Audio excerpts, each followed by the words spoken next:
va commencer tout à gauche, D'accord, qui un petit peu qui explique la partie motorisation chez nous. très bien. Alors, comme vous le voyez, thermique ou électrique, à vous de choisir. Donc, pratiquement 95% de nos modèles existent à la fois en électrique et en diesel. D'accord. Et en fait, c'est très très simple. Des personnes qui souhaitent une autonomie élevée, puisqu'on pourra faire jusqu'à 350 km avec un moteur thermique, et ben on leur conseille plutôt de passer sur un moteur thermique avec, je dirais, une fiabilité historique. On travaille avec Cubeta, qui est notre fabricant de moteurs depuis près de 40 ans. Et c'est notre fournisseur exclusif avec lequel on travaille depuis plus de 40 ans. On vient de passer, donc à partir de janvier 2025, il y a de nouvelles normes anti-pollution. Donc le moteur va réduire par un facteur 16 tout ce qui est émission de particules, par un facteur 6 tout ce qui est émission de NOx. Et donc ce nouveau moteur, c'est une des options pour nos clients. Soit ils n'ont pas de structure de recharge disponible, soit ils recherchent une autonomie élevée de leur véhicule. Et puis après, à côté de ça, et sur les mêmes modèles, on va avoir des motorisations électriques, et donc bien sûr avec des batteries qui sont des batteries qui sont petites, 5 kWh ou 8 kWh, d'accord. 7,7 précis, avec tous les intérêts du véhicule électrique. Essentiellement, zéro émission de CO2, et puis une conduite sympathique, dynamique, il n'y a pas de bruit, il y a un couple au démarrage qui est très important. Vous connaissez tous les avantages des voitures électriques. Et donc un plaisir de conduite, un confort de conduite qui est peut-être supérieur par rapport à un moteur thermique, pour être tout à fait honnête, spécialement si on est dans des zones urbaines ou périurbaines. Ouais. Donc ça, on a décliné vraiment sur toute notre gamme. D'accord. Après, en termes de gamme, on va avoir deux types de véhicules. On a en fait notre clientèle traditionnelle, qui souhaite vraiment avoir des véhicules qui ressemblent à la voiture. Donc, qui ont tous les attributs de la voiture. Vous voyez par exemple la signature LED, ça vous rappelle un certain nombre de voitures, etc., des calandres qui vont être assez proches de ce qu'on trouve dans la voiture. Quand on va regarder à l'intérieur, on va trouver éventuellement des sièges cuir avec des surpiqûres. On va trouver des tablettes, une tablette 9 pouces si vous regardez sur ce modèle-là. On va avoir plusieurs formes de carrosserie. Cette carrosserie qui est sous un format un peu coupé. On va avoir une forme de carrosserie qui est peut-être un petit peu plus pour des mondes ruraux, on va dire, avec une capacité d'emport. Donc ça, c'est ce qu'on appelle les crossovers. Et avec, vous pouvez le voir, vous voyez le coffre, c'est quand même assez gigantesque. Il y a une capacité d'emport qui est intéressante.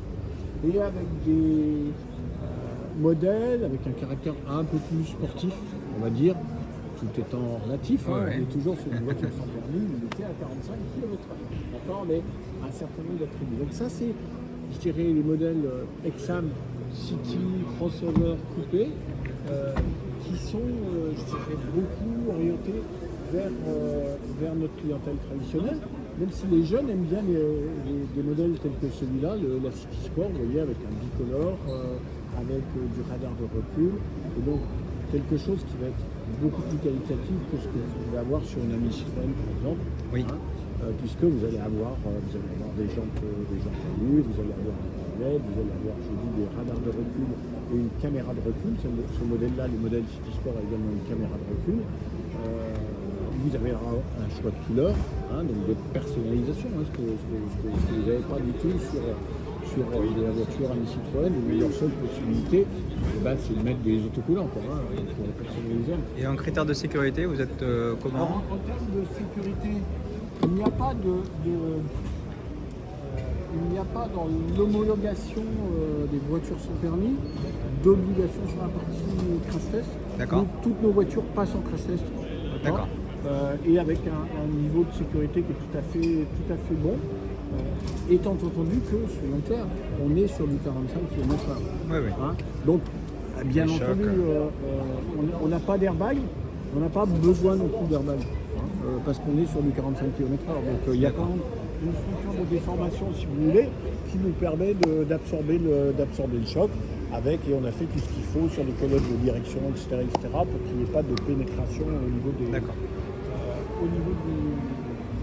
Et puis alors là, sur la gauche maintenant, vous avez notre nouvelle gamme qui est la gamme Minoto, qui est vraiment orientée vers le public plus jeune, les nouvelles mobilités, à un marché qui se développe. D'accord. Donc, on a une gamme un petit peu plus différente avec des prix plus agressifs. D'accord. D'accord.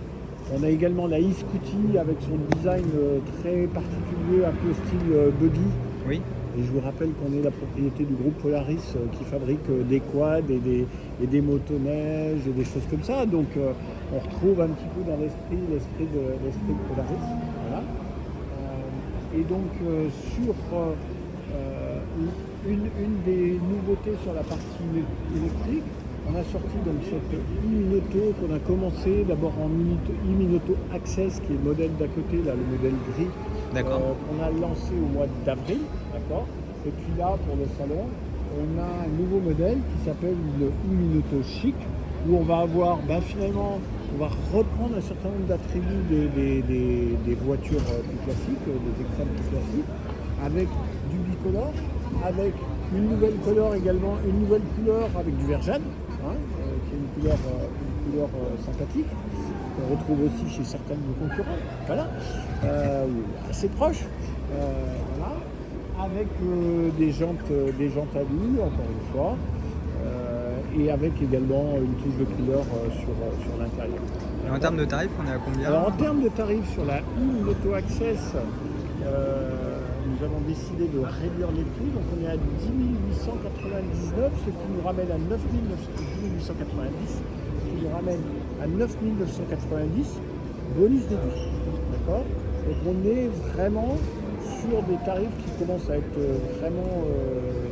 on est en dessous des 10 000, avec, je dirais, quand on compare à une amie Citroën, pour ne pas la nommer, ou à une Fiat Topolino, pour celle qui est plus Verjane,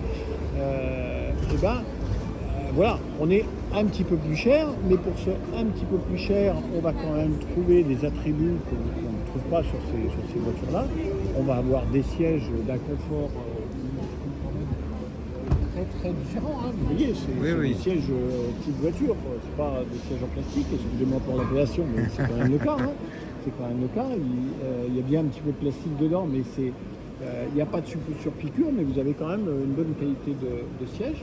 Vous allez avoir quand même sur une Minoto, pardon, un coffre. Donc vous avez le même coffre en fait que sur les exams City. Excusez-moi, je ne sais plus vous donner le code, je vais retrouver ça juste après. Et puis vous avez des vitres électriques par exemple. Vous avez un vrai chauffage. Qui est un élément, vous voyez les buses centrales, etc., avec un chauffage très performant. Et c'est une des problématiques, entre autres, sur les Ami et les Fiat Topolino, qui ont juste un chauffage de pare-brise qui évite certes la buée, ce qui est déjà bien, mais qui ne permet pas de réchauffer de manière sérieuse l'habitacle. Donc c'est quand même des éléments de confort associés à un réseau de distribution qui va vous assurer le service. Oui, c'est par qui d'ailleurs on a 230 points de vente en France qui sont, en général, ce sont des concessionnaires dédiés. Donc vous allez avoir des petites concessions très focalisées sur le produit, donc qui connaissent très bien nos produits et qui vont assurer à la fois la vente et le service.